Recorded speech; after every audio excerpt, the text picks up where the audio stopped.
আসসালামু আলাইকুম।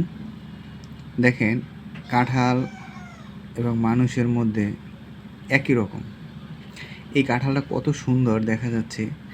এই কাঁঠালটার ভিতরে দেখেন, কাঁঠালটা যদি আমি ভাঙি, ভাঙার পরে এই দেখেন, এর ভিতরে কেমন একটা দাগ। এখন বর্তমান সময়ে যে মানুষগুলা ঠিক এরকম। এর উপর দেখে খুব ভালো লাগে, কিন্তু ভিতরের ব্যবহার বা কাজকাম ঠিক এই কাঁঠালের মতন। প্রতিটা কোষ দেখতে কত সুন্দর, এবং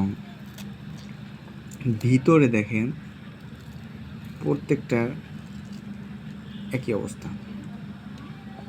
তো এই যে কাঁঠালটা, এটা কি আসলেই খাওয়া যাবে কি না আমি অতটুকু জানি না, কিন্তু বাহির থেকে দেখে অনেক ভালো লাগে, কিন্তু ভিতর দেখে আপনাদের মতামত কি, খাওয়া যাবে কি না?